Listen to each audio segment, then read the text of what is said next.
नमस्कार, मैं हूं अंकुर और आप देख रहे हैं सत्यहिंदी.com। आइए एक नजर डालते हैं अब तक की सुर्खियों पर। यूक्रेन की राजधानी कीव में लगातार धमाके हो रहे हैं। इसमें कई इमारतों को जबरदस्त नुकसान पहुंचा है। वहीं रूस की इंटरफैक्स समाचार एजेंसी के मुताबिक इस बीच रूसी सेना ने शनिवार को दक्षिण पूर्वी यूक्रेनी शहर मेलिटोपोल पर कब्जा कर लिया है। लगभग 1.5 लाख लोगों के शहर को लेकर अभी यूक्रेन की ओर से कोई टिप्पणी नहीं आई है। अगर इसकी पुष्टि हो जाती है तो ये पहला सबसे महत्वपूर्ण जनसंख्या वाला शहर होगा जिसे रूसियों ने गुरुवार से आक्रमण शुरू होने के बाद जब्त किया है। यूक्रेन और रूस के सैनिकों के बीच लगातार तीसरे दिन भी संघर्ष जारी है। दोनों देशों के कई जवानों की मौत इस हमले में हो चुकी है। हजारों लोग यूक्रेन छोड़कर जा रहे हैं। युद्ध के बीच यूक्रेन के राष्ट्रपति वोलोदिमीर ज़ेलेंस्की ने कहा कि वे लोग अपने देश की आज़ादी की रक्षा कर रहे हैं और ऐसा करते रहेंगे। यूक्रेन की आर्मी ने कहा कि उसने रूस के 1000 सैनिकों को अब तक ढेर कर दिया, जबकि उसके 137 जवान शहीद हो चुके हैं। यूक्रेन ने कहा कि उसने रूस के 80 टैंक, 516 लड़ाकू वाहन, 7 हेलीकॉप्टर, 20 क्रूज मिसाइल को ध्वस्त कर दिया है। वहीं रूस ने दावा किया कि उसने यूक्रेन के 211 सैन्य ठिकानों को तबाह कर दिया है। अमेरिका ने एक असाधारण कदम उठाते हुए रूस के राष्ट्रपति व्लादिमीर पुतिन और विदेश मंत्री सर्गेई लावरोव पर प्रतिबंध लगाए और इन्हें यूक्रेन पर बिना उकसावे के और गैरकानूनी रूप से हमला करने के लिए सीधे तौर पर जिम्मेदार ठहराया। वहीं रूस की सुरक्षा परिषद के अन्य सदस्यों पर भी प्रतिबंध लगाए गए हैं। इसमें कहा गया है कि पुतिन और लावरोव लोकतांत्रिक रूप से संप्रभु देश यूक्रेन पर रूस द्वारा बिना उकसावे के और गैरकानूनी तरीके से हमला करने के लिए सीधे तौर पर जिम्मेदार हैं। रूस की ओर से यूक्रेन पर हमला किए जाने के बाद यूरोपीय देशों के संघ EU ने रूस पर सख्त प्रतिबंध लगाने का फैसला किया। बताया गया है कि अमेरिका समेत अब तक कुल 30 देश रूस के राष्ट्रपति व्लादिमीर पुतिन और उनके उच्चाधिकारियों के खिलाफ प्रतिबंध लगाने के लिए आगे आ चुके हैं। इनमें यूरोपियन यूनियन के सभी 27 सदस्य देश शामिल हैं। अमेरिका और EU की तरफ से जो प्रतिबंध लगाए गए हैं उनके तहत पुतिन और उनके अफसरों की अमेरिका, EU, ब्रिटेन और कनाडा में स्थापित संपत्ति को जब्त कर लिया जाएगा। अमेरिका में तो प्रतिबंधित लिस्ट में शामिल लोगों के सफर करने तक पर भी बैन होगा। यूक्रेन पर रूसी हमलों के बीच अमेरिका ने यूक्रेन की सैन्य सहायता के लिए $350 मिलियन जारी करने का फैसला किया है। राष्ट्रपति जो बाइडेन ने अमेरिकी विदेश विभाग को ऐसा करने का आदेश दिया।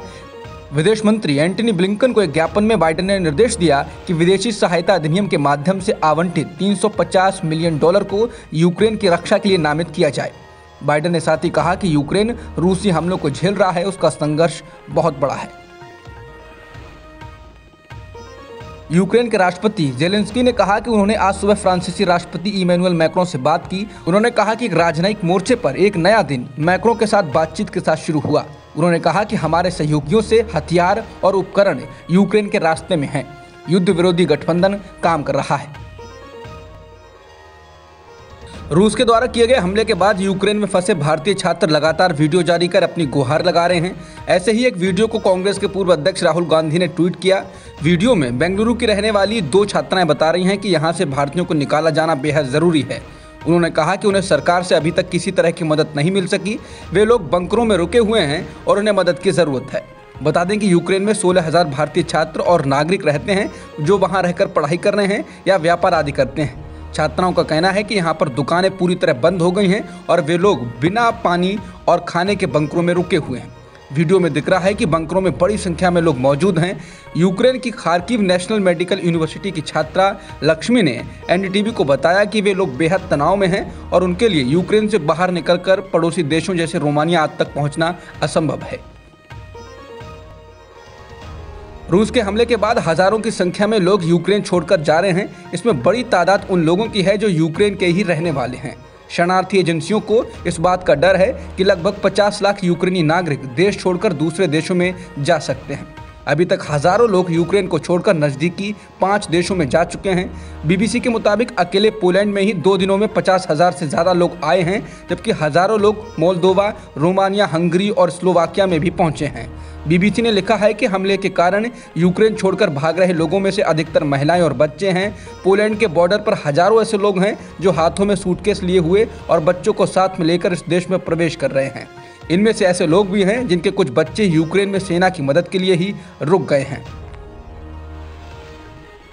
रॉयटर्स के मुताबिक यूक्रेन के राष्ट्रपति वोलोदिमीर ज़ेलेंस्की के प्रवक्ता ने शुक्रवार को सोशल मीडिया पर कहा कि यूक्रेन और रूस बातचीत के लिए जगह और समय पर चर्चा कर रहे हैं। प्रवक्ता ने कहा कि यूक्रेन युद्ध विराम और शांति के बारे में बात करने के लिए तैयार था और आगे भी रहेगा। बिहार में बीजेपी के विधायक हरिभूषण ठाकुर ने कहा कि मुसलमानों से वोटिंग का अधिकार छीन लेना चाहिए, वरना भारत इस्लामिक देश बन जाएगा। बिहार के विधानसभा परिसर में पत्रकारों के सवाल पर कि एआईएमएम के एक विधायक ने मुसलमानों को जनसंख्या के आधार पर भागीदारी देने की मांग की है, इसके जवाब में हरिभूषण ठाकुर ने यह बात कही। बीजेपी विधायक ने कहा कि एआईएमएम की इस मांग के पीछे आईएसआई और इस्लामिक स्टेट बनाने का एजेंडा है। हरिभूषण ठाकुर ने कहा कि मुसलमान दूसरे दर्जे के नागरिक बनकर भारत में रह सकते हैं। उन्होंने कहा कि मुसलमान मानवता के दुश्मन हैं और वे अफगानिस्तान और पाकिस्तान में क्या कर रहे हैं। बीजेपी विधायक ने कहा कि मुसलमान अल्पसंख्यक नहीं हैं। उन्होंने कहा कि मुसलमानों का एजेंडा पूरी दुनिया को इस्लामिक स्टेट बनाने का है। बॉम्बे हाईकोर्ट ने शनिवार को एल्गार परिषद मामले के आरोपी वरवर राव को जेल में वापस लौटने के लिए आवंटित किए गए समय को 3 मार्च तक के लिए बढ़ा दिया। ऐसा करते हुए अदालत ने राव को दी गई मेडिकल जमानत को 3 मार्च तक के लिए बढ़ा दिया है। बता दें, पिछले साल 22 फरवरी को वरवर राव को 6 महीने के लिए मेडिकल जमानत दी गई थी और बाद में इसे 28 फरवरी 2022 तक के लिए बढ़ा दिया गया था। भारत में पिछले एक दिन में 11,499 नए कोरोना संक्रमण के मामले दर्ज किए गए हैं, जो पिछले दिन की तुलना में 12.6% कम हैं। देश में दैनिक कोविड-19 मामले लगातार 20 दिनों से 1 लाख से नीचे हैं। केंद्रीय स्वास्थ्य मंत्रालय के आंकड़ों से पता चलता है कि शुक्रवार को कोरोना के कारण कम से कम 255 लोगों की मौत भी हुई है। अब तक की खबरों में इतना ही। बाकी खबरों के लिए बने रहिए सत्यहिंदी.com के साथ। सत्य हिंदी का ऐप डाउनलोड करें गूगल प्ले स्टोर पर।